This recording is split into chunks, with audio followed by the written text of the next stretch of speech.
Before the world drew borders and etched names upon maps, before the stars were charted and the compass claimed the desert winds, there lay a city, not born of myth, but of memory fading, flickering, and nearly gone. It had no name that we can speak, no ruins that greet the sky. It lived beneath, swallowed not by time but by sand-soft, golden, endless sand. This desert wide, as silence and old as grief hides what it does not wish to lose. The dunes roll and fold like waves upon an ancient sea, burying secrets beneath. Every crest walked long enough through this shimmering emptiness, and the air itself begins to hum, a low and trembling song that whispers of what once was. Some say it is the wind, others say it is something older, something remembering. They call it legend now. This city without a name, a cautionary tale, a poem without author or ending. But there are stories scattered like grains held tight in the minds of desert elders and half-forgotten travelers who claimed, just before madness took them, that they saw towers made of moonlight, streets paved in silence, and shadows that moved without men, that they heard drums beneath their feet, faint and rhythmic, like the heart of the earth remembering itself. But no evidence remains, no statue, no shard, no monument of stone, just sand. And yet sand is not absence, sand is a veil. And like any veil, it may one day lift. There are those who search, historians with weary hands, explorers with sun-scoured eyes, dreamers who listen, not with ears, but with something deeper. Each year, the desert shifts, it sighs and resettles, and each year, something flickers through the mirage, a broken pillar, a forgotten stare, a whisper that sounds too much like a voice to be wind. The mystery persists. It grows not quieter, but deeper, like the low thrum of a drum buried under centuries of silence. It speaks to something old. In all of us a longing for what was lost, for stories left unfinished, for echoes that refuse to die. What was this place? Who lived here, and why did they vanish beneath the dunes? Was it punishment or accident? A slow surrender to the desert's hunger, or a choice to disappear into myth? This is not the tale of a city. It is the tale of its absence, a story traced not in stone, but in silence. And as we begin this journey, we do not search for answers, we search for resonance, for the beating heart that lies still beneath the sand, for the breath that remains in ruins unseen. The desert does not forget, it waits, and now it stirs. In the breathless stillness of ancient deserts, where the sun carves shadows into silence and the wind sculpts dunes like an invisible hand brushing canvas, stories were born, not in ink or stone, but in the hush between footsteps, in the hush of fireside murmurs, in the hush of wandering hearts straining to remember something they never truly knew. And among these stories, none shimmered more than the tale of a lost city, a city so luminous in memory, it appeared to dance like a mirage across the endless sands. It began not with a single voice, but with a murmur, a low, persistent echo, passed from traveler to traveler, a tale that grew not from sight, but from longing. In the caravans of the Silk Road and the weary columns of spice traders, among desert mystics and solitary shepherds, the nameless city drifted like a whisper. Caught in the wind, it had no map, it had no boundary, yet it lived, vividly, in the minds of those who had never seen it. Ancient texts, fragile scrolls, eaten by time, spoke in riddles of a place where gold flowed like water and music never ceased. In one crumbling manuscript recovered from the edge of the Rub al-Khali, a chronicler of uncertain era and tongue wrote of a garden of glass hidden beneath the sun's fire. Another, found in a monastery half buried in sand, recounted dreams of towers bending like reeds to greet the wind. But none named this place, and none agreed on its form. In one, it was a kingdom of scholars who measured stars with bowls of silver. In another, a cursed oasis built by giants, vanished when they dared to weigh the soul. And so it became a paradox, everywhere mentioned, but nowhere found. Among oral traditions, the story twisted like smoke, ever-changing, never fixed. In the southern reaches of the Sahara, elder griots told of a city swallowed in a single night, lost when its people turned their faces from the gods. In the Levant, Bedouin legends spoke of a merchant who found its gate in a sandstorm only to forget its location the moment he turned away. Across Persia and the Arabian Peninsula, the name changed, the contours shifted, but the heart remained the same. A city once known, now misplaced by time. For the early explorers, those who dared, leave the safety of coasts and rivers. The legend shimmered just beyond reach. They traced inclines across goatskin maps, marking places not with confidence, but with curiosity. They followed trails etched by nothing more than rumor. Some returned with tales of mirage cities seen at dusk, where domes of polished stone gleamed under twilight and vanished as soon as the first star appeared. Others returned not at all, swallowed by the desert or their own madness. To the rational mind, it was a myth, a dream born of thirst and sunstroke. The mind, starved for water and direction, conjuring order from the chaos of endless sand. And yet, even the skeptics felt it, the hum beneath their feet as they crossed the dunes. The pull of a place that logic could not chart, but the heart recognized, a memory not quite their own.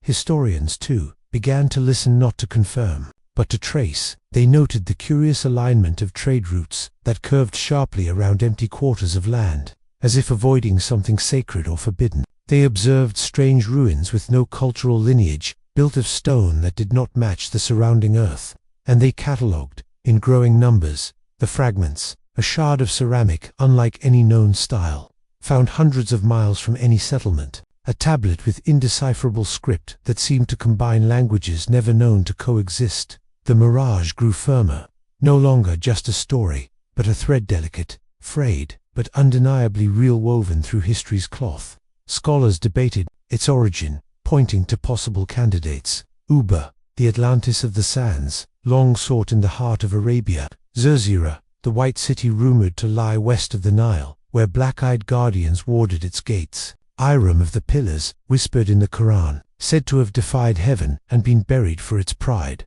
But none could be proven, none could be touched, only glimpsed. What makes a memory real? Is it proof in the palm, or the ache it leaves behind? The city lingered like that, ache persistent, inexplicable, an echo from a chamber with no door, a song remembered without ever being sung. And in the quiet halls of forgotten libraries, other clues began to surface. Patterns in myths, parallels in architecture, a strange recurrence of geometric symbols, spirals and eyes, keys and stars etched into stones far apart in place, yet eerily similar in form. Were these coincidences, or fragments of a language too old to name? The mirage, once a ghost story told at dusk, began to gain form, but as form grew, so did mystery. For every answer suggested, a new question bloomed, and the legend, rather than shrinking under scrutiny, expanded, like the dunes themselves, shifting with the wind, never still. In truth, perhaps it was never meant to be found, perhaps it was never meant to be one place, but a dozen, or a thousand, each culture's longing given shape and story. A collective ache cast into the sand, given towers and arches and fountains that sang with wind. The city was never merely a place, it was a question, a longing, a mirror.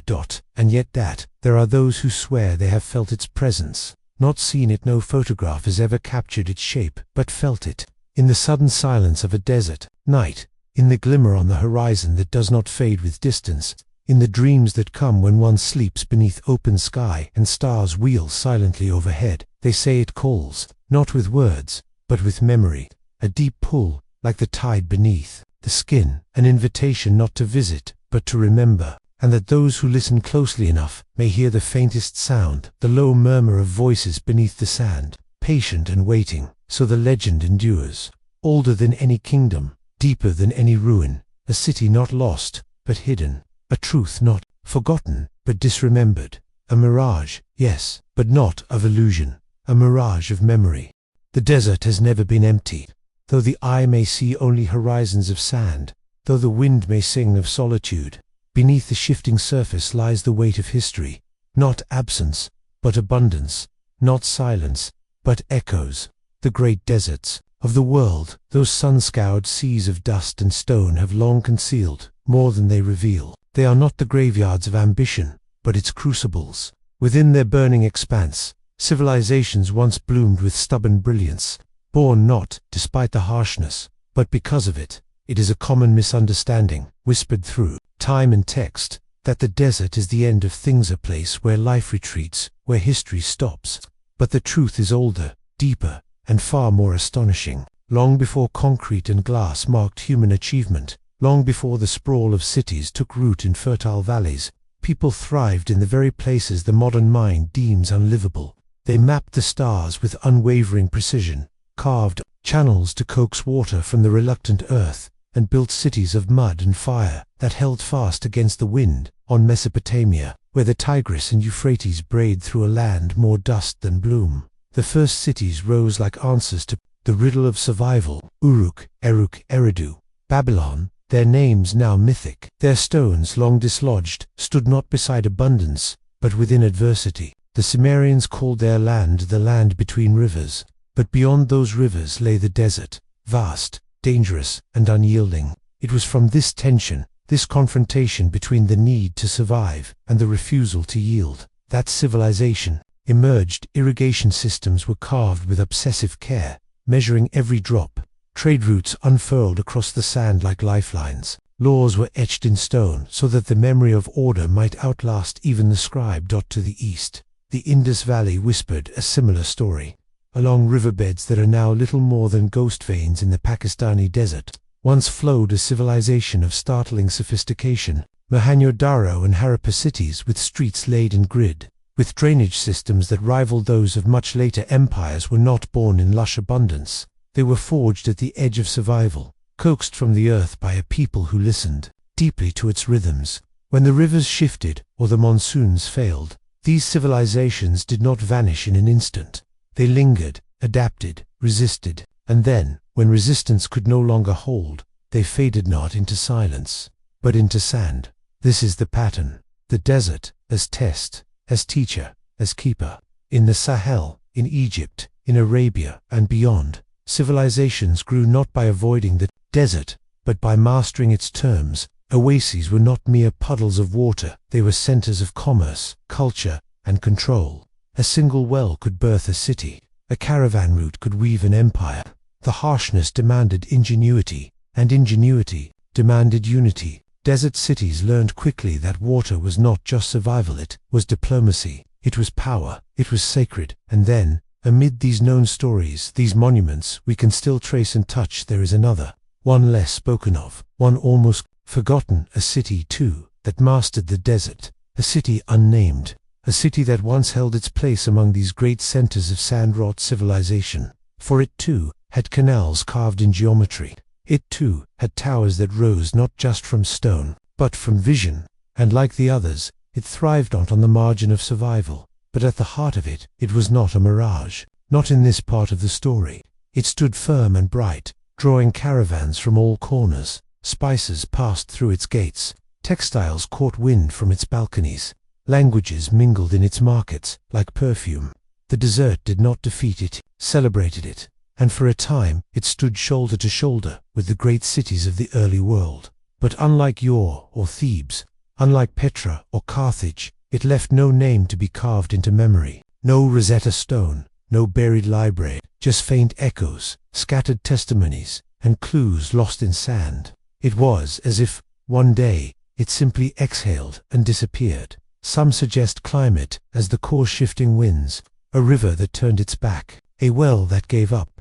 Others whisper of conquest, that its wealth attracted envy, and its walls fell not to wind, but to blade. Still others speak of a quiet exodus, the kind that leaves no wreckage behind, only stories. But even these stories are fragmented. They emerge like scattered bones, disconnected, speaking more of potential than of outcome. What remains is not stone, but suggestion, a recurring pattern in trade maps, routes that pass too closely to nothing, a sudden interruption in historical record where goods vanish from ledgers without explanation, coins found far from mint with symbols no culture claims, a well discovered in the wrong place, carved with a precision too advanced, too deliberate to be chanced. The desert took the city back, not with fury, but with stillness. It does not bury with haste, it covers with care, like a mother tucking away a child who has gone quiet. And over time, the city passed from record to rumor, from memory to myth. But this is not a story of erasure,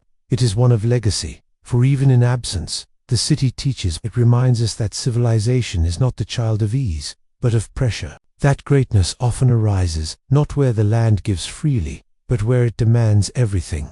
The desert, in its brutal beauty, offers nothing, but it rewards those who listen, those who adapt, Those who build, not against it, but with it. The unnamed city did all of these things. It stood where others would not. It thrived where others could not. And for a time, it sang into the wind with a voice strong and sure. Its silence now is not. Defeat it is mystery. And mystery, like water, draws us ever forward, as we trace the stories of those who once shaped the sands.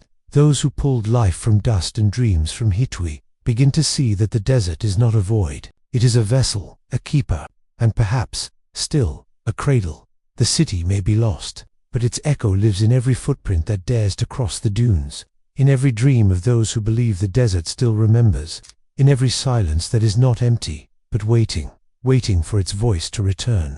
Across the ages, when the ink was still wet and parchment was a luxury of kings and sages, there existed a tradition older than memory itself, the tradition of the written whisper. Scribes bent under the flickering light of oil lamps, their hands steady, their minds burdened with stories they dared not claim as their own. These scrolls, etched with careful strokes in tongues, both ancient and strange, were not merely records, they were vessels. And within their folds, like grains of sand between the fibers, slept the fractured tale of a kingdom lost to time. It is in these scrolls, fragmented, charred, half-erased by history, that the ghost of this forgotten city begins to speak, not clearly, not with names or maps, but with glimpses, a sentence here, a symbol there, descriptions too vivid to be imagination, too varied to be coincidence. From the far reaches of Persia came one of the earliest clues, buried in a weather-beaten manuscript stored within a crumbling vault in Yazd. A merchant's journal speaks of a place beyond the known dunes, a city of golden walls that gleam like fire beneath the morning sun. He wrote, its gates, carved with beasts unknown, open only for those who come bearing silence. No coordinates follow, only a strange diagram, concentric circles flanked by what appear to be stars, or perhaps moons. The writing trails off mid the rest lost 2 centuries of dust and wear. Centuries later, a Roman general stationed in the eastern provinces of the empire makes mention of a curious legend told by Nabatean traders in his report to the Senecopid and preserved in the vast archives beneath the Capitoline Hill. He writes, they speak of a kingdom not marked on any chart, older than even Memphis, where the air carries music and the stones shimmer under starlight. None who go and return with certainty, yet all agree it lies where the sand devours the horizon. These words were not treated with reverence. They were seen as eccentricities, embellishments of tired minds worn thin by war and sun. Yet they persisted, copied into scrolls, shared among curious minds, carried by wandering scholars who found their way east and south, always toward the sun. Islamic scholars, with their unmatched devotion to the preservation and pursuit of knowledge, picked up the thread centuries later. Among the writings of Ibn Khaldun, a single line, buried deep in his Muqaddimah, whispers of a city unseen, spoken of by Berber nomads, where the nights echo with language no man recalls. He does not dwell on it, but it is there too deliberate to be dismissed. In a later period, the geographer Al-Masudi writes in his Meadows of Gold of a journey through the Arabian sands. There, he claims, a guide pointed to the east and said, that way lies the place where the sky touches gold. Masudi does not mock the man. Instead, he offers a curious reflection. If such a place does not exist in body, then it surely lives in the hearts of those who speak of it. And so, the puzzle grows, scroll by scroll, voice by voice, a tale told, not in full, but in fragments, a mosaic scattered across time. None of the sources agree. Some describe a desert of red sand, others of pale bone white. Some say the city is buried, others say it appears only at dusk, when the sun and shadow kiss. But they all describe wealth not crude or boastful, but strange and elemental, gold that flowed like water, walls that glowed, fountains that sang without wind, and always, always, the sense that the city was not entirely of this world. In the Ethiopian highlands, among texts guarded by monks in stone, churches hewn from living rock, there is a story written in gears of a stranger who came from the sands and spoke in a tongue no one knew. He brought gifts, jewels shaped like stars, metal that never rusted, and he spoke of a city where men do not rule time. They follow it. Again, no name, just the echo of a place that pulls across cultures, across centuries. Why do these stories persist? Perhaps it is the human need for a center, a place where mystery gathers and meaning condenses. Perhaps the city is not just a memory, but a metaphor. Yet there is too much consistency to dismiss. Too many scrolls, too many records, each unaware of the others, all gesturing toward the same vanishing point. And still, they contradict. The Persian merchant's city is solemn, its silence sacred. The Roman general hears tales of music and laughter. The Islamic scholars speak of a strange reverence, a place that eludes even the most faithful pilgrims. The scrolls do not agree on when the city lived, or if it lives still. They do not name its kings, or count its years, but they all, unfailingly, tell us that it was. And this chorus of belief, stitched into the paper of 10 civilizations, begins to sound like truth, not in the sense of fact, but in the sense of resonance, a truth deeper than dates, a truth that survives not through evidence, but through longing. In some scrolls, the city is said to be cursed, not in the crude sense of doom and punishment, but in the subtle sense of separation. That defined it is to lose something else, that those who come too close forget their own names, that the city takes not life, but memory, rewriting visitors into its own story. One scroll, now preserved in fragments at a museum in Istanbul, tells the story of a scholar who claimed to have reached the city's edge. It was written in Arabic, but includes words drawn from Aramaic, Coptic, and Old Persian, as if the languages had begun to dissolve into one another.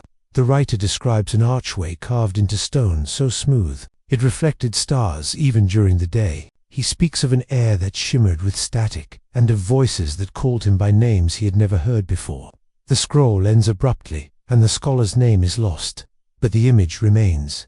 These echoes in the scrolls, so dissonant, yet strangely harmonious, create a haunting melody, a symphony of clues that refuses to cohere, yet refuses to die. And those who hear it, historians, dreamers, archaeologists, become part of the song.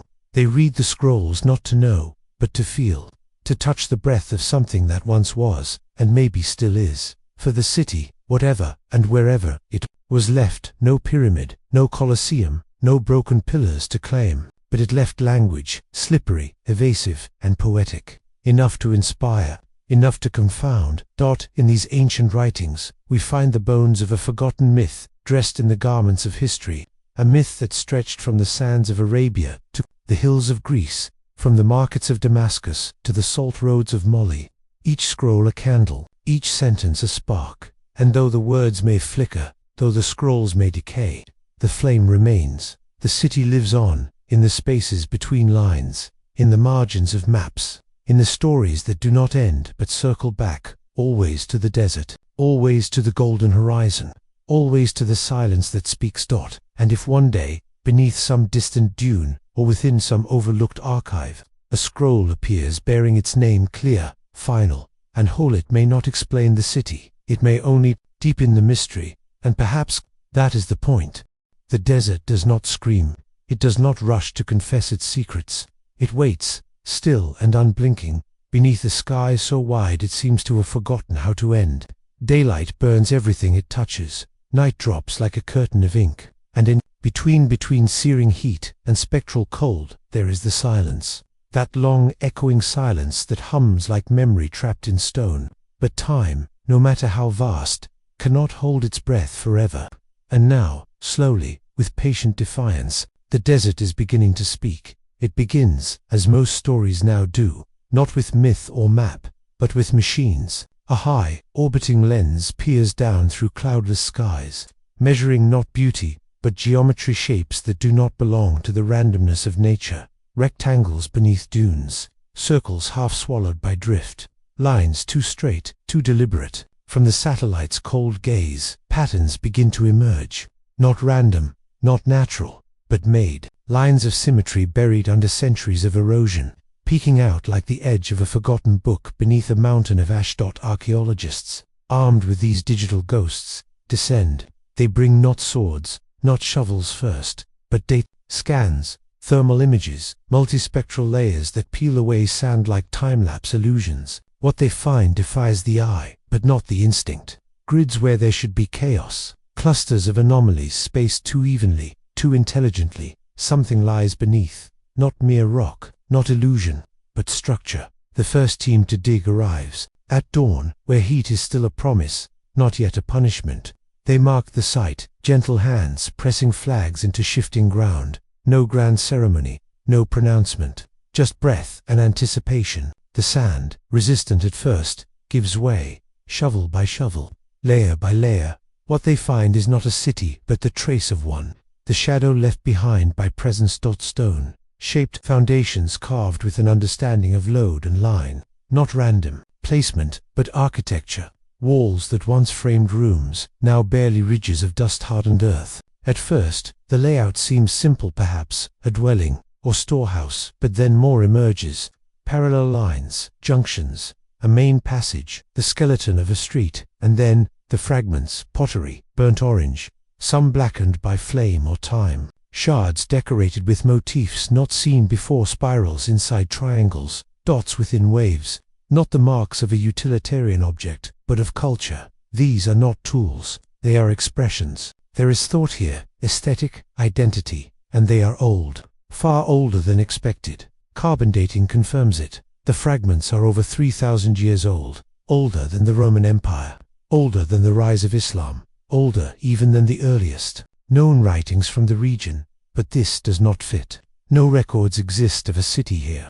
No civilization is believed to have flourished in this precise region during that era. The textbooks fall silent, and still the sand gives more. Bone, human, fragile, delicate, partial. First, a jawbone worn smooth, its teeth flattened by a life of grinding, sand-blown meals. Then, a femur, cracked but intact. Then a child's radius, impossibly small. The bones are scattered, not laid out ceremonially. This was not a burial ground, these were lives interrupted, cut short perhaps, or swallowed by something sudden. Among the remains are tools, simple at first, grinding stones, chipped flint butt. Then stranger objects begin to surface. A stylus carved from ivory, a ring made not of gold, but of polished quartz, smoothed to a perfection not explainable by primitive hands alone. And, beneath one collapsed wall, a tablet, clay hardened by accidental fire. On its surface, etched in a script no one can decipher, are rows of symbols that do not match any known writing system. Not Phoenician, not Sumerian, not Greek, something else, something unseen. Linguists are called, historians too. Theories proliferate. Perhaps it was a trading outpost, connected by the vast trade networks of antiquity. Perhaps a religious settlement, removed from the world, its language guarded, its rituals sacred. Or perhaps something older, a culture that rose before memory was mapped. Still, the satellite data whispers of more. Beneath nearby dunes, some 5 kilometers from the first site, lie the outlines of what could be a circular structure, a wall, perhaps, or a gathering space. The new site is opened. What emerges is astonishing. Stone laid in radial pattern, columns toppled, but still aligned in mathematical precision. At the center, a depression, once a fountain, or altar, or meeting place. Around it, benches carved from sandstone. This was not random habitation. It was organized, intentional, a place where people came together, whether for worship or governance, no one knows. A fragment of metal is discovered nearby. Not iron, not bronze, but something rarer, electrum, a natural alloy of gold and silver, worked into a thin, flattened disc. Perhaps a medallion, perhaps a coin, but again, no symbols match, no language claims it. The sun watches all of this. It scorches, it blinds, it warns. Even now, excavations can only proceed in short bursts. Equipment fails in the heat. Researchers collapse. The sand shifts at will, undoing progress with a single gust. But the pull is stronger than the pain. For what lies beneath is not merely a city, it is an undoing of assumptions, a rewriting of what we thought we knew. With each unearthed artifact, the silence of the desert thins. The city is no longer myth. It is not just a dream. It is a place, rooted in soil, buried not by fiction, but by time. And as evidence accumulates, the question changes. It is no longer did it exist. The answer is yes. Now, the question is why. Did it vanish? The bones give no clues of war, no signs of weapons, no mass graves. The destruction seems not violent, but gradual, or perhaps sudden in a way we do not yet understand. Environmental collapse, perhaps a shifting water table, a drought too long, or disease, carried by traders from far-off lands, or something more elusive, a migration, a deliberate departure. The sands do not answer, but they allow the questions. With modern instruments, new finds continue. In one sector, a series of subterranean chambers is revealed, long sealed, their ceilings intact. Within, storage vessels line the walls, intact, sealed, undisturbed. Inside them, traces of herbs not native to the area, spices from lands hundreds of miles away. Proof of trade, proof of connection.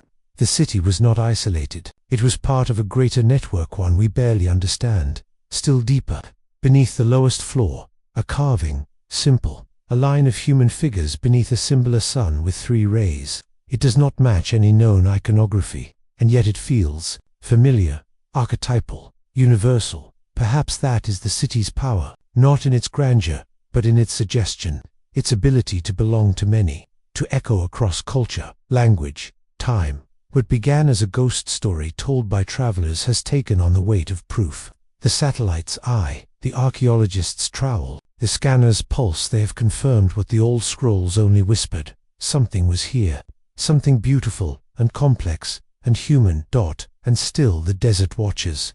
Its silence is not resentment, it is memory. The burning horizon holds the city like a breath held too long. And we, modern seekers with machines in hand and dreams in mind, continue to press forward, not to conquer, but to understand, to let the buried speak, to let the heat and dust and time unravel, thread by thread, because somewhere beneath this scorched and golden veil, the past is waiting, not dead, not gone, just sleeping.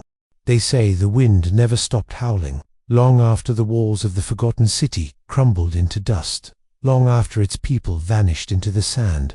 The wind kept screaming as if mourning something the earth itself could not forget. It was not the kind of wind that whispers gently across plains, nor the playful breeze that dances through desert palms. This wind had weight, anger, memory, a curse. Perhaps for centuries this region has remained unnamed on most maps, a void bordered by silence.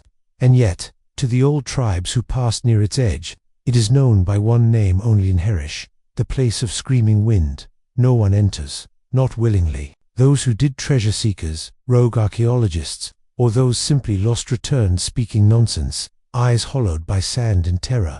Most never returned at all. But once, long ago, this land was alive. Stone fragments still lie scattered beneath the dunes. Intricately carved steps now lead nowhere, half swallowed by shifting sands. Pottery shards, adorned with spiraling motifs of wind and fire, speak of a culture obsessed with the sky. Beneath centuries of erosion, satellite imagery reveals the ghostly outline of a walled metropolis. Wide avenues, public plazas, a central temple aligned perfectly with solstice winds. The bones of a city that once flourished, where now only silence remains. Who were they, these forgotten architects? Why did they build a city in such an unforgiving place? And why did they vanish? For decades, scholars debated the cause of their disappearance. Theories abound. Some argue it was climate collapse rains that ceased for generations. Others blame invaders, foreign armies, brutal and swift, who left no record of their conquest. But then there are the stories, the legends, told in hushed tones around fires, passed down by desert nomads, who remember what textbooks forget. They speak of the wind, not ordinary wind. This wind had a sound to it, they say, like a wail or a voice. It came with no warning, tearing through the city with unnatural force. Roofs ripped away, walls turned to powder, people lifted into the air, never seen again. One elder described it as the breath of a dying god. Another simply called it punishment. The wind didn't just destroy buildings, it erased. Crops turned to ash, water turned bitter, animals refused to enter the valley. Even birds avoided the skies above it. Whatever force came through that place, it made the very ground unclean. And here, in the intersection of folklore and geology, lies the mystery. Modern researchers have begun to explore strange atmospheric anomalies in this region. Using LiDAR scans and climate modeling, scientists reconstructed weather patterns from over 1,000 years ago. What they found was astonishing: a series of violent, sustained windstorms, lasting not hours or days, but weeks at a time. These were not seasonal tempests, they were catastrophes. Imagine this: hurricane-force gales sweeping across the desert, not in a spiral, but in a straight line. Dust storms so thick that the sun disappeared for days. Wind that reshaped the terrain itself, ripping trees from roots, collapsing irrigation systems, and sandblasting entire districts into oblivion. This wasn't merely weather, it was siege by sky. The leading theory suggests a rare meteorological phenomenon, a self-reinforcing atmospheric pressure collapse, triggered perhaps by volcanic activity or abrupt shifts in the jet stream. One such event could produce prolonged, devastating winds amplified by the unique geography of the valley. But science alone cannot explain everything. Not the precise timing, not the eerie symmetry of the damage, not the persistent absence of life, because something else lingers here, something no instrument can record. When researchers placed audio sensors in the ruins, they picked up low-frequency tones, subaudible waves that seemed to pulse from the surrounding cliffs. Some hypothesized natural resonance caused by wind interacting with the rock, others aren't so sure. One physicist described the readings as impossibly patterned, as if the Earth itself were broadcasting an echo of the past, a kind of memory. More disturbing were the psychological effects reported by field teams: unexplained anxiety, vivid dreams. One geologist abruptly left the site after claiming to hear a voice in the wind repeating the same word over and over. No one else heard it, and yet her account matches nearly a dozen similar reports collected over 50 years. Same sensation, same direction, same word. It remains untranslated, an ancient syllable lost to time. Artifacts recovered from the site are few and delicate clay tablets, twisted ornaments, fragments of ceremonial masks. One tablet shows a procession of figures bent backward, arms raised against a swirling cloud. Above them, symbols that scholars interpret as representing sound, movement, and death, a warning, a prayer, or a record of their last moments. A remarkable find came from a collapsed chamber beneath what was once the city's temple. There, encased in calcite, lay a circular object, half stone, half glass, etched with patterns resembling weather maps. When cleaned and scanned, the object revealed internal channels, suggesting it may have been a kind of primitive barometer or wind compass. If true, this would make it one of the earliest known instruments for predicting atmospheric change. As if the city's leaders knew something was coming, as if they built their faith not on gods, but on the fear of air itself. And yet, knowledge did not save them. No inscription speaks of escape, no mass graves, no mass exodus. They did not leave, they did not die fighting, they simply stopped being. It is possible, some say, that the city succumbed to a perfect storm, a confluence of environmental collapse, spiritual panic, and cultural unraveling. But others are not convinced. There's one more layer to this tale. Deep in the archives of a monastery in northern Mesopotamia, a parchment was found. It bore a diagram eerily similar to the city's layout. Below it, a warning written in Old Akkadian: "Beware the voice that rides the wind, for it calls the sky to punish men's pride." Scholars believe it may have been copied from an older source, but how did a story from a forgotten desert city travel across empires and centuries? The curse of the wind, it seems, outlived the city itself. Even today, weather balloons sent over the valley often malfunction. GPS devices freeze. Drones fail without reason. Local tribes refuse to spend the night nearby. They say the wind returns every few years, always at night, always without warning. It carries no sand, only sound. One traveler skeptic set up camp at the valley's edge. He recorded his experience on a handheld recorder. For the first 2 nights, nothing. On the third, just past midnight, the wind began. Not strong at first, but sharp, piercing.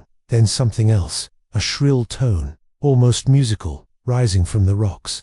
The man's voice, recorded in panic, breaks as he whispers, "It's not the wind, it's under the wind." The tape ends there. He was found 2 days later, barefoot and disoriented, 20 kilometers from camp. He has never spoken of what he saw. Is this madness, coincidence, or does the city still resist being forgotten? The ancient architects of Enherish built their city in alignment with forces we barely understand. They channeled wind through corridors, worshipped its arrival, feared its power. In their carvings, wind is not an element, it is a presence, a god, or a curse. What remains today is a ghost city smothered by silence and swept clean by time. And yet, in the quiet between gusts, some claim to hear it still, that whisper behind the roar. that voice beneath the wind, calling from the bones of a city no map will name, whatever force erased, and Herish left no blood, no flame, no fall, only air. But sometimes, air is enough. Before the sands came, before the winds stripped it bare, there was color here. There was music in the streets, laughter echoing down corridors of polished stone. Here, where now only ruins linger in the grip of the desert, once stood a thriving kingdom, its towers brushed by sunrise, its courtyards alive with footsteps and stories. The forgotten kingdom, they call it now. But there was a time when it had a name, spoken with pride, whispered in reverence, a name that perhaps still clings to the dust, waiting to be heard again. In the heart of what is now barren land, the great city once rose like a miracle against the horizon. Its central palace was not the highest building, but the most radiant. Covered in alabaster and inlaid with copper veins, it shimmered at dawn, the first light catching on its ornate dome. Murals painted across its walls depicted myths of sky beings and earth spirits, symbols that entwined human effort with celestial balance. This city, forensic reconstructions suggest, was not merely built to survive in the harsh climate. It was built to harmonize with it. Recovered shards of ceramic tiles reveal a distinct architectural aesthetic, geometric patterns inspired by wind, water, and fire. Unlike later civilizations who built high to dominate, these builders designed in spirals and crescents, reflecting the path of the sun, the flow of the rivers that once ran here, now lost. Stone-paved roads connected communal wells, markets, and altars, each aligned with astonishing precision to seasonal changes. The city was not random. It breathed in time with the world around it, and within its veins moved a people complex, creative, and deeply ceremonial. Their presence is still felt in the smallest things: a child's toy carved from bone, worn smooth by years of touch; a hairpin, impossibly delicate, shaped like a curled fern; a bowl etched with the likeness of a young woman's almond-shaped smile, faint. From these pieces, and through careful digital modeling, anthropologists have rebuilt not just the shape of the people, but glimpses of who they were. They were artisans, their hands steady with fine thread and soft clay. They were farmers, coaxing food from dry soil with irrigation systems advanced far beyond their time. They were astronomers, marking lunar phases with obsidian markers set deep into the rock.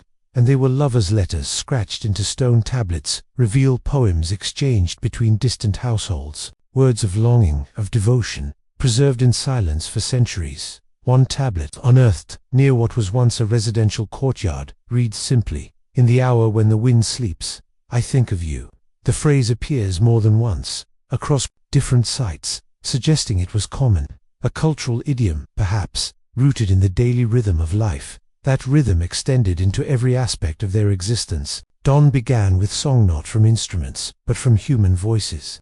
Excavated amphitheaters, shaped like shells, suggest acoustic design far beyond necessity. Morning rituals included offerings of water poured from carved jugs into stone basins, a symbolic act of balance. It was not just utility, it was reverence. They did not take water for granted. Inside their homes, built from sun-dried brick and layered stone plaster walls, bore painted scenes of domestic life. Families gathered around low hearths, children learning to read from ivory tablets, elders pressing leaves into medicinal oil. Everything suggests a society structured around knowledge, care, and quiet resilience. Even in their tools, we find artistry: combs shaped like animal spines, measuring rods decorated with star motifs, and kitchen vessels balanced to perfection. And yet, for all this elegance, the city was not without hierarchy. Power resided in the Council of the Flame, a group of elder astronomers and spiritual keepers believed to interpret the wind and guide policy. Their seal found stamped in wax, etched in metal, even pressed into the soles of ceremonial sandals was a spiral. Within a flame, a symbol scholars now call the breath of judgment. The council ruled from the Hall of Observation, a circular chamber with a ceiling open to the sky. Every equinox, the rising sun aligned perfectly with a single column of polished quartz at its center, casting light onto an embedded map of the kingdom. This was not mere spectacle. The city's calendar, market schedule, and even legal proceedings rotated around the movements of the stars and sun. They believed in harmony not just with one another, but with the cosmos. Religion and science were not separate in this kingdom. They were twins. The gods were not faraway beings, but forces of air, heat, shadow, and light. Their names half-lost translate into metaphors: the one who lifts dust, the shaper of stillness, the tear that falls without rain. These deities were not feared, but respected. Their altars were simple: no gold, no gems, only stones arranged in precise formations, reflecting the wind's curve. The waters flowed, and in the center of it all stood the flame tower, believed to be a symbolic heart of the city. It was not a lighthouse, nor a fortress, but something in between. Its chamber held a brazier that never extinguished. Historians argue over its function. Was it spiritual or scientific? Some suggest it served as a meteorological observatory, tracking wind speed and direction using smoke. Others believe it was purely ritualistic, a symbol of eternal vigilance against imbalance. Either way, the tower stood not as a warning, but as a promise that the kingdom would endure. But time, as always, had other plans. Toward the city's final years, mapped through soil layers and carbon-dated refuses, slow unraveling can be seen. The earth began to dry. The outer farms produced less. Markets thinned. The painted faces in their murals grew gaunter. A different kind of wind began to be depicted, sharper, more chaotic. Faces turned away from it, hands raised not in dance, but in defense. The poetry changed. Lines, once filled with yearning and patience, turned to mourning. One tablet, found buried near the temple steps, reads, "The sky forgets us." Another, "Even the birds do not return." These phrases hint at something deeper than drought or economic stress. They suggest a culture watching its own myths fade, a people once in harmony with their world, now abandoned by it. It is perhaps this sense of spiritual betrayal that marked their end more than any physical calamity. And yet, they did not burn their city. They did not topple its monuments. They left it intact, as though hoping one day it would be remembered, that someone, somewhere, would listen to the wind and hear their songs again. In a recently unearthed chamber, archaeologists discovered a mosaic florin cannoli preserved beneath layers of ash and sand. At its center, a circular motif, a tree, its roots spiraling down, its branches forming constellations. Around it, children, elders, lovers, and beasts linked hand to hand in a ring. The outermost figures are fading, their faces dissolving into fragmented tiles, but the center remains untouched. It is a symbol of memory, of cycles, of being part of something larger than time. That mosaic, now relocated to a climate-controlled museum, draws visitors from around the world. But here's the strange thing: no official name can be agreed upon for the kingdom that built it. Different scholars call it by different names, none of which match the few phonetic fragments recovered. It is as if the city resists being named, again, as if it refuses to be owned by history, and so we call it what remains: the Forgotten Kingdom. Not because it was always forgotten, but because it nearly was. Its people are gone, its towers lie buried, its songs have ceased. But in every unearthed cup, every carved line of poetry, every fragment of a child's wooden toy, their world speaks. Not loudly, not clearly, but persistently. It says, "We were here, we built, we loved, we hoped," and that is what remains. Not the curse, not the wind, but the traces of human life, quiet, intricate, tender, woven into the dust of a city that once believed it could last forever, and in some way, it has. There are silences in history that feel deliberate, not the silence of loss or of time's gentle forgetting, but of something sharper, more surgical, a silence that feels imposed, that grows louder the closer we listen. When a city falls to war, there is ruin.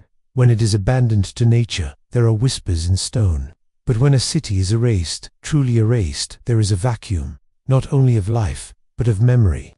The city at the heart of this mystery, once a marvel of civilization, was not merely lost, it was removed. This chapter is not about decay or disaster, it is about omission, about how history can be redacted, like a forgotten page torn from a book no longer allowed to be read. The Forgotten Kingdom, as we've come to call it, should have appeared in records. It should have had mention in treaties, census scrolls, military logs, and yet, it does not.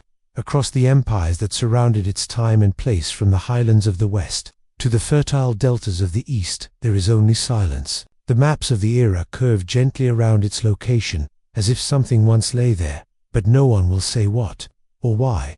but fragments remain, in margins and footnotes, in overlooked annotations scratched onto the sides of tablets, like afterthoughts. These are the crumbs from which we now rebuild a trail. In the archives of a southern kingdom known for its expansive trade, there exists a reference to a city of uncounted influence, whose name has been deliberately chiseled out. The context implies an economic rival, one whose cultural reach and engineering prowess once threatened the established order. Its silencing may not have been a consequence of failure, but of success. Success too bold, too distinct, too independent. We now understand that this city may not have fallen in isolation. It may have been pushed. To understand this, we must look beyond archaeology into the darker chambers of political strategy, into what empires fear more than war, an idea that spreads. The Forgotten Kingdom, according to rediscovered texts, practiced governance unlike any surrounding regime. It was not ruled by a single monarch, but by a rotating council of stewards. Its power was decentralized. Laws were voted upon by representatives from different city districts, selected not by bloodline, but by merit and time of service, a anomaly in a region dominated by dynasties. This system posed a threat not through conquest, but through influence. Traders who passed through its gates often stayed. Craftsmen from neighboring lands brought back tales not only of advanced irrigation and music that echoed through perfect stone acoustics, but of justice, fair courts, accessible education. These ideas, carried like seeds by word of mouth, began to sprout beyond the walls. Rulers took notice. From the capital of the Southern Empire, a message was dispatched, an edict banning mention of the city, citing spiritual irregularities, a formal accusation of heresy code for political deviation. Shortly after, the city disappears from all state records. Even more telling are the absences in religious chronicles. While neighboring cities are catalogued with pious detail, the Forgotten Kingdom is mentioned only once in a liturgical text, described as the place of false balance. No further elaboration, just a warning deliberate and damning. Here, we see the power not of armies, but of narrative. A concerted campaign of erasure began. Trade routes were redirected. Scribes were instructed to omit references. Stories were rewritten to remove its influence.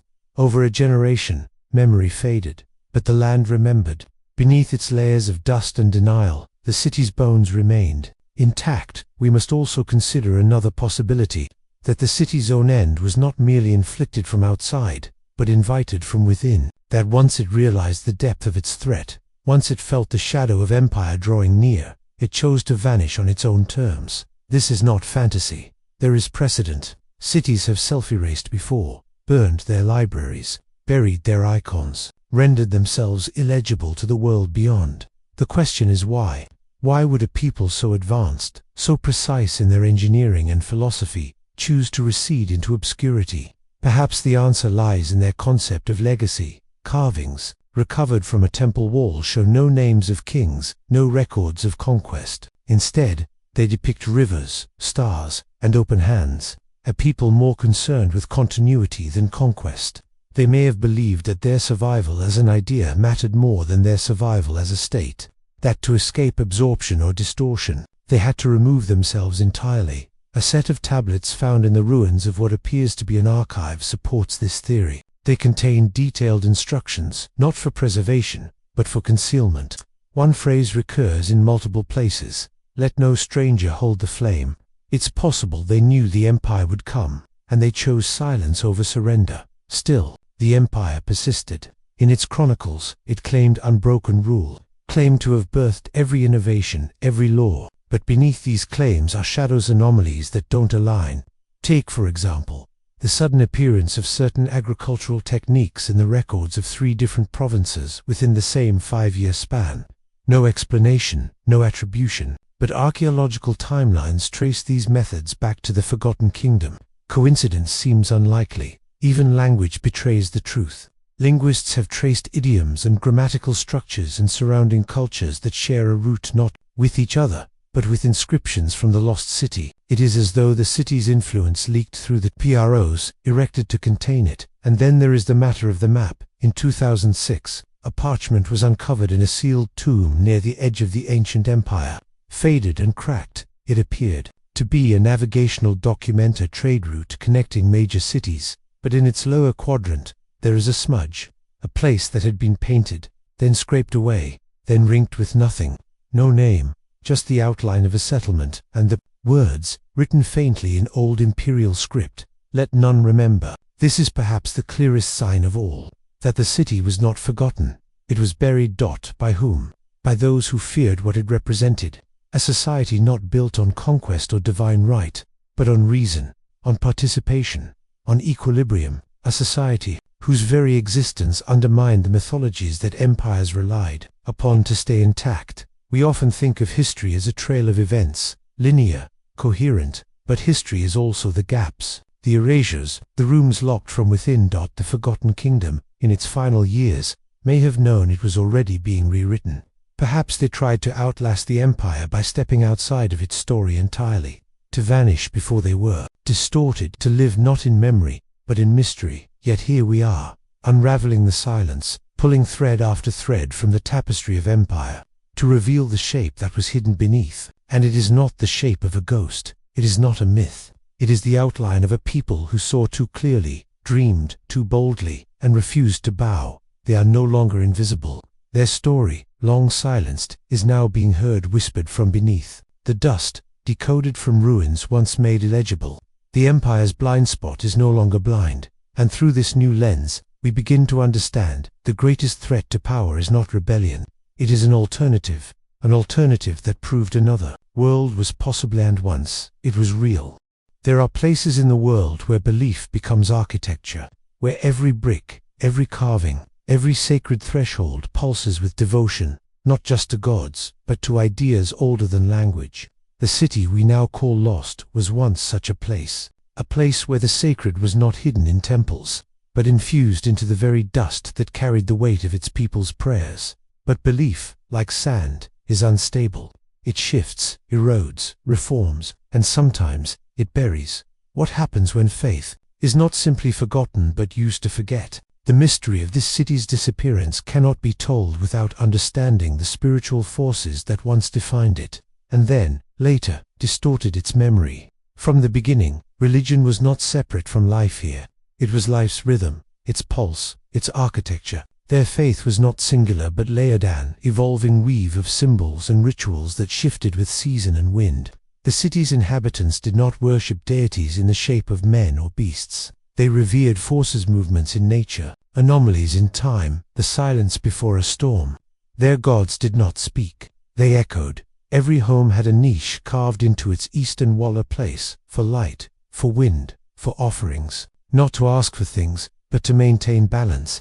Their belief system, as interpreted from surviving fragments, was centered on reciprocity, harmony between people, the earth, and the sky. The sacred was not above them, it moved through them. A ceremonial script found etched into a fragment of temple stone reads, "Give the wind your name, that it may carry you where you cannot go." It is not a prayer in the conventional sense. It is a pact, a spiritual contract with the invisible.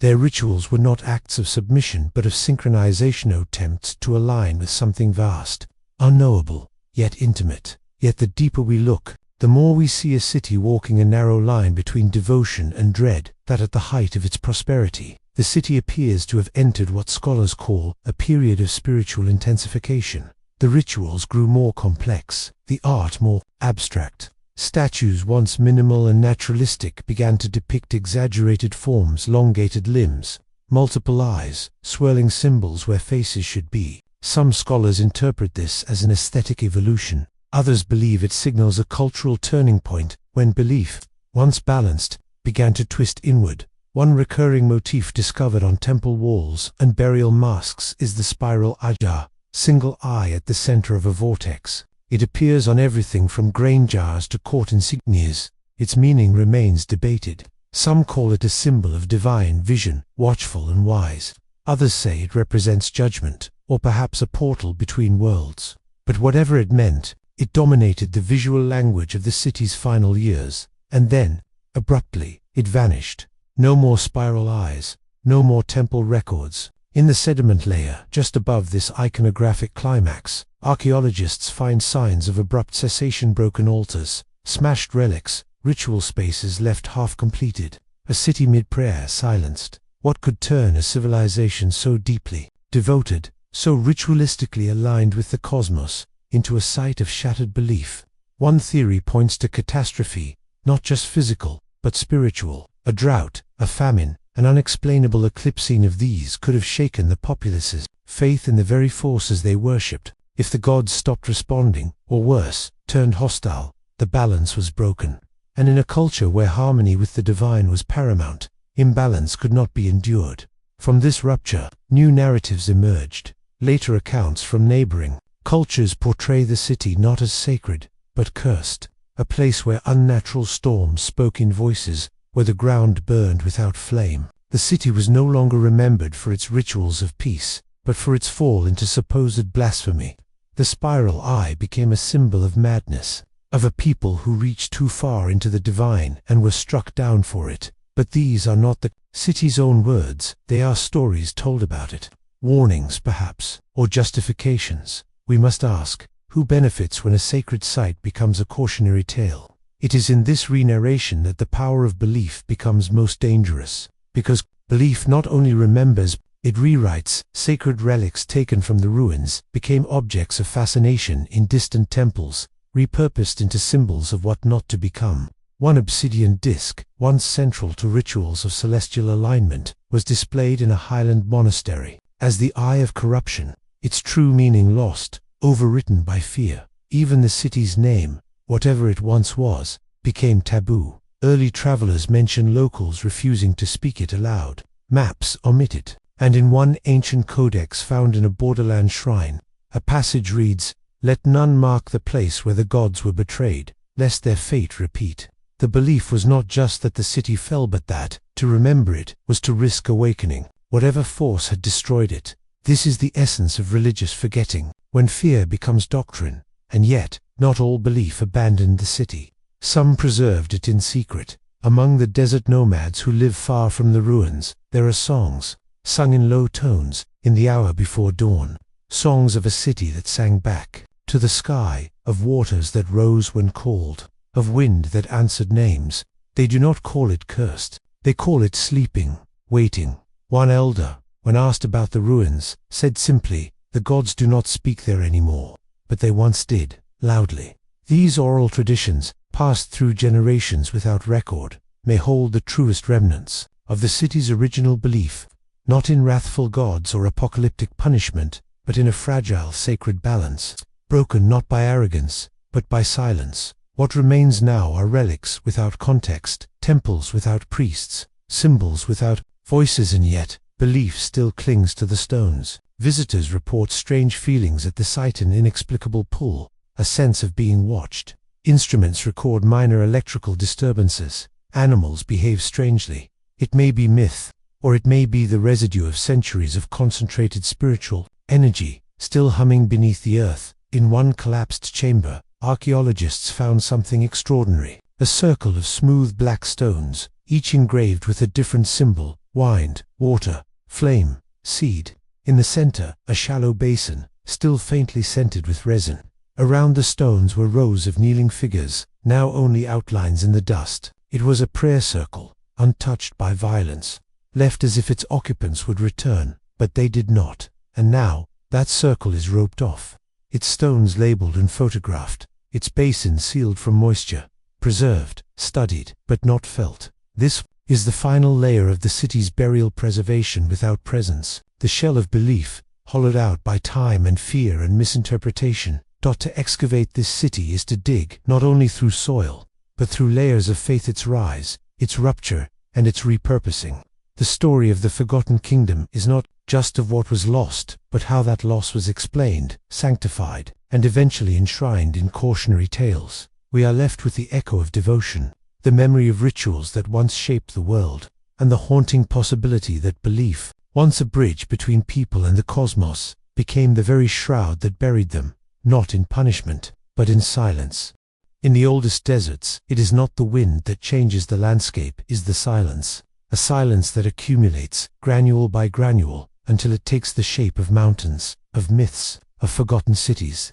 For centuries, the vast sweep of desert was believed to be still, an expanse of nothingness stretching across the horizon. But stillness is a deception. The sand moves, quietly, relentlessly, and now, with tools our ancestors could never have imagined, we are beginning to hear what lies beneath it. It began not with an excavation, but with a shadow, a slight irregularity in satellite imagery, a curvature in the terrain that didn't belong. At first, it was dismissed as a mirage of light and topography, but one anomaly became two, then five, then hundreds, all in close proximity to the ruins of the lost city, long thought to be alone in its isolation. With the advent of high-resolution drone mapping and AI-enhanced imaging, a new kind of archaeology has emerged, one that does not dig with shovels or brushes, but with pixels and algorithms. Where once the desert was scanned by foot, now it is observed from the sky with eyes that do not blink, and minds that do not forget. Using drones equipped with cameras, researchers began scanning wide swaths of desert, once deemed too vast to investigate. These drones record subtle changes in temperature, density, and reflectivity, differences imperceptible to the human eye. When processed through machine learning models trained to detect geometric patterns and anomalies, something extraordinary began to emerge. The faint fingerprints of human presence, buried beneath centuries of drifting sand, were straight lines, where none should be. Symmetrical patterns, grids, circles, entire structures, too eroded to see from ground level, yet unmistakable when viewed from above. The city we once thought stood alone was, perhaps, the center of a vast and interconnected network. This revelation reframes everything. What if the Forgotten Kingdom was not a lone marvel, but a capital, a keystone in a system of satellite settlements, trade hubs, ceremonial complexes, and agricultural stations? What if what we've uncovered so far is not the story of a city, but of a civilization?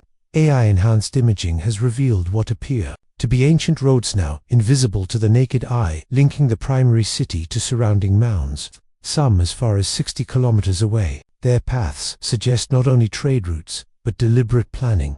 One road curves in a precise arc toward the solstice sun. Another aligns with the region's prevailing wind, possibly designed for the movement of caravans or the transmission of sound. One site, beneath a crescent-shaped dune, revealed a cluster of structures organized in a spiral formation, remarkably similar to the layout of the main city's temple quarter. When ground-penetrating radar was deployed, it detected subsurface foundations, suggesting multiple stories. Clay fragments, recently pulled from test core, matched the style and mineral content of the original site. The architecture was not improvised. It was mirrored, coordinated. Why would such sites be hidden? Why would an entire network vanish beneath the sands? The desert does not forget, but it does conceal. Over centuries, wind-blown sediment covers everything: roof, then wall, then the entire memory of a structure.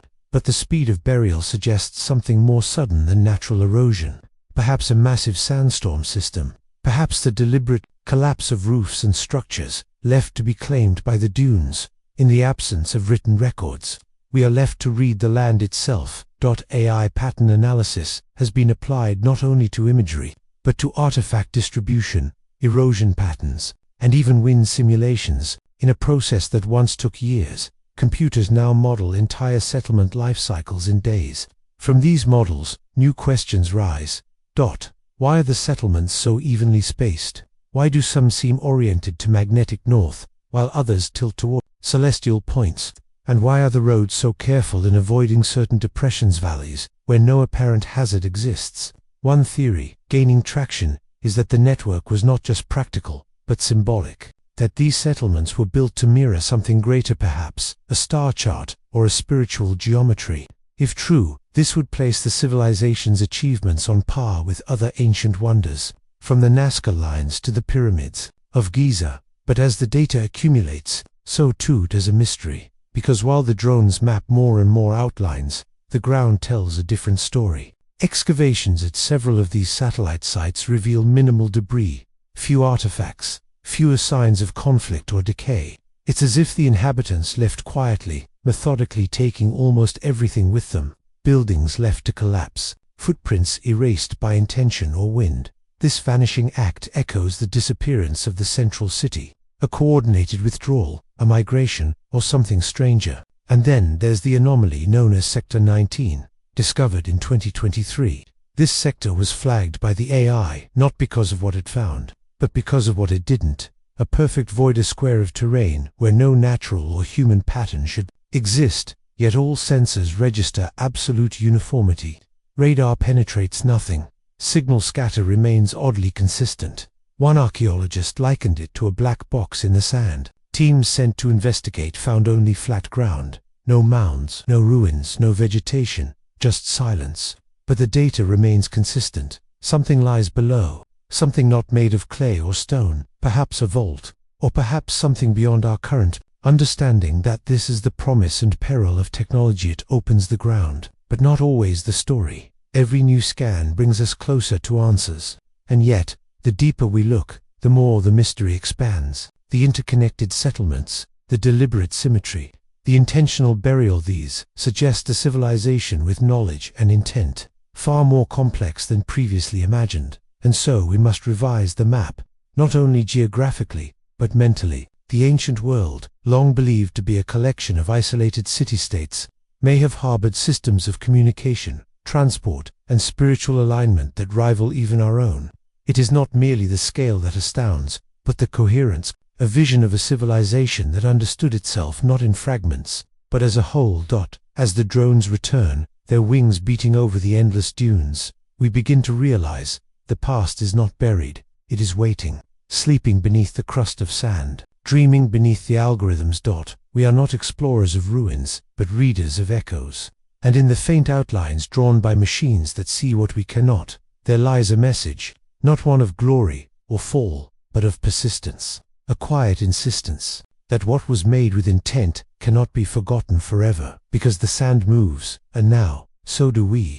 There is a moment just before the wind begins to blow, when the world feels perfectly still. It is not a silence of peace, but of weight, a silence that presses against the skin, that draws the breath deeper. It is in this kind of silence that the final traces of the vanished city now reside, not in stone monuments or surviving names, but in the vast absence they left behind. The city is no longer just a place. It has become a reflection, a mirror turned backward into the past, and forward into us. Once there were voices here, the hum of daily life rising with the sun, the cadence of feet across sun-baked courtyards, the rhythm of markets opening, of temples awakening, of lovers calling across rooftops. There were stories of gods and stars and the weight of rain.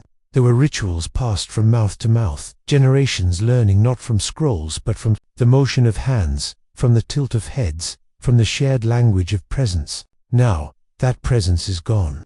All that remains is the silence that follows. And yet, in that silence, something stirs. It is easy to think of the city's fall as a conclusion, a collapse into nothing. But time does not end so neatly. It folds, it replays. The wind continues to shape the dunes long after the last door closed. The ruins continue to shift beneath the sun, altered by heat, by moonlight, by memory. The silence here is not empty, it is saturated. It carries the impressions of ambition, the residue of wonder.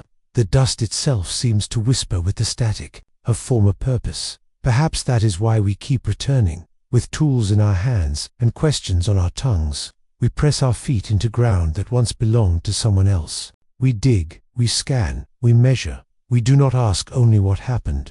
We ask, why does it matter? Why do we seek out what is no longer there?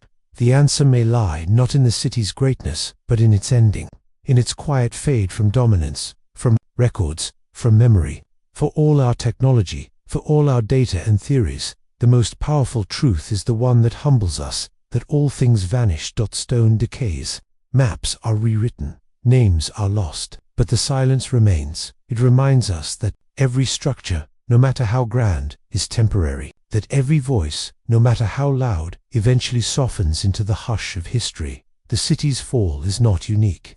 It is not a tragedy of isolation. It is the rule. Civilizations rise and they fall. Roads are paved and then reclaimed. Towers reach skyward and then bow to erosion. This is not failure. It is the rhythm of time. The people who lived here may have believed their rituals could delay it, that their geometry, their calendars, their alignment with celestial bodies might prolong their harmony with the world. And perhaps it did, for a while. But even perfect symmetry cannot hold back entropy. What endures is not the form but the feeling, and that feeling lives in us, because when we look at what they built, what they dreamed, what they left behind. We are not just seeing a past, we are glimpsing our future. We, too, build monuments, digital ones, glass ones, ideological ones. We write laws into code. We draw our own constellations in satellite paths. We name buildings after visionaries. We design systems meant to outlast their creators. But the vanished city reminds us that endurance is not measured in permanence. It is measured in echo. What echoes will we leave? Will someone, 1,000 years from now, scan the bed of a dried ocean and find the imprint of our ambition? Will our ruins speak of hubris or hope? Will the silence after us be gentle or deafening? Perhaps this is why we study the dead cities of the past, not out of nostalgia, but out of preparation. We are not immune to the forces that brought them low. Climate, conflict, forgetting. Like them, we tether our worth to systems that may not survive us. Like them, we believe we are the center of something permanent. And like them, we may be remembered not for our victories, but for how we responded to loss. There is humility in the dust. It asks no favor, it holds no grudge. It simply waits. And in that waiting, there is wisdom. We begin to see the city not as a cautionary tale, but as a teacher. It teaches us that beauty can outlive its creators, that silence can be full of meaning, that vanishing does not mean failure, but transformation. The city did not disappear. It became something else, a question, a mirror, a story we tell when we speak of what matters most. So much of what defines us will be lost. Languages will shift, borders will blur, technologies will but stories, that old scaffolding of memory, will remain. The ones carved in symbols, passed in ritual, preserved in silence. The city becomes part of that lineage, a chapter without a name, a page with the ink worn thin, but still legible. In the right light, perhaps that is all any of us can hope for, not to last forever, but to be found again, to have our footprints noticed, to have our silence listened to offer some small shape of meaning to the ones who come next. As the last shadows stretch across the forgotten courtyard stones, as the wind carries one final wisp of dust across an unmarked threshold, we understand. This place was never truly empty. It was waiting, not for rediscovery, but for recognition, for someone to stand in the silence and hear not just absence, but presence. Because in the end, the city is not gone. It lives where it always did, between the stones and the sky, between the known and the unknowable, between the rise of ambition and the quiet that follows. And in that quiet, there is a truth so profound it needs no voice. We came, we built, we vanished, and still, the silence remains. The city is gone, its towers fallen, its roads dissolved into dust, its name erased from the tongues that once shaped it. But the wind still moves through the hollow places where it stood, curling over half-buried stones and broken thresholds, as if remembering the shape of things long since lost. It does not speak in words, but in sighs, in currents, in the way it lifts a grain of sand and lays it gently where a footprint used to be. The city is gone, but the wind remembers. We came here seeking answers. We brought maps, sensors, stories, questions sharp as spades. We searched for meaning beneath the dunes, in the bones of houses, in the whisper of carvings, half-erased by time. We found fragments, a vessel shaped by hands that trembled with care, a spiral etched in clay, a step that led nowhere but into silence. And with each fragment came more questions, not of what or when, but why. Why does a place disappear? Is it swallowed by the land, by the hubris of empires, by the cruelty of drought or war? Or is it something quieter, a slow undoing of memory, a surrender to time, not with violence, but with grace? This city did not scream as it fell. It exhaled, and that breath lingers still. There is something sacred in the quiet that remains, in the way sunlight touches the same stone each morning, in the way wind folds around a forgotten pillar, as if reluctant to let go. The city may have vanished from our books, our charts, our shared imagination, but not from the earth, not from the sky. It lives in the spaces between what we know and what we feel, in the echo of footsteps we never took, in the shadows of walls no longer standing. And perhaps that is the lesson it leaves us, that not all memory is written, that not all truths need surviving witnesses, that mystery itself is a kind of endurancer, refusal to be simplified, commodified, or closed. Some stories do not end. They are simply buried deeper, waiting for the right silence, the right question. the right wind to lift them back into light dot. So we step away now, not with certainty, but with awe. The city is gone, but the wind remembers, and if you listen closely, quietly, humbly, you may hear it too. Not the answers we came for, but the stories that time still tells.